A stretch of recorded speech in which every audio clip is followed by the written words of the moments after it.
So the first week Charles and I met, we went camping. It was actually the first experience we had right after he asked me out. That was the tent I lived in. Yes, I know. She asked me where I lived, and at the time I lived in a tent. So I was just starting a summer research project looking at birds that live around rivers and streams in Northern California. I'm a girl of simple pleasures, and so I really dug his whole setup, for sure. I think, yeah. I mean, imagine meeting a girl that you just met her and you live in a tent, you know. And she sticks around.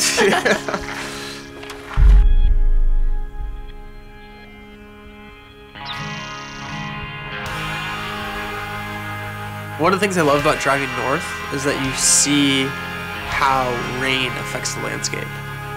So when you're in your car, you're kind of like cruising along, and you'll go through one redwood forest, and you know the trees will feel pretty big. And then you start going through some of these redwood forests where you can't see the first branches. I mean, literally the roads are just wider than some of these trees.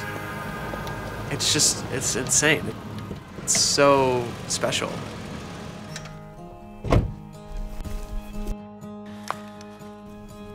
That was a nice drive. The best thing about camping out of your truck is that you kind of have everything you need in one place. You have a rooftop tent, you're sleeping right on the roof.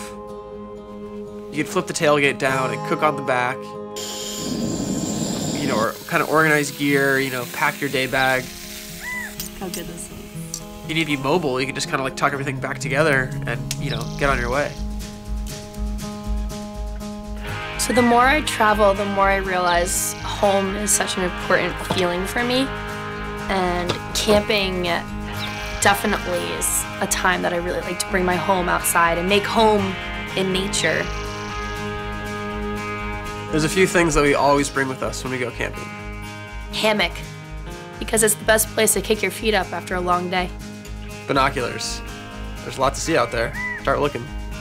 Camera, because I love capturing these moments outside and sharing them with the rest of the world.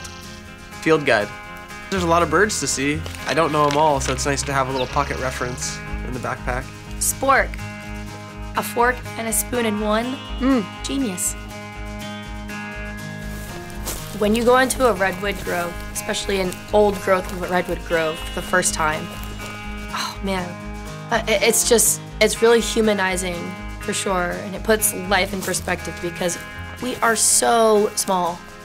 And for me, it's like walking through a cathedral because they don't have branches for the first 150, 200 feet. So all you see are these huge columns. But for me, redwood, those old growth redwood forests are some of my favorite places on earth. One of our favorite things about camping in Northern California is that there's a lot of great places to surf up here, and some of those ancient, huge forests are like pretty close to the ocean. So, we could spend the morning out hiking and come back to the campsite, maybe make up, a quick lunch or something, pack the bags, and then hike out to the coast and get out there and surf and kind of have that available. I think it's pretty awesome. When you're paddling out to pass by these cliffs covered in lichen and seaweed, mist and rain, and be out there in the elements and having a great time, it's so fun. Yeah, where land meets the water is kind of always where we want to be.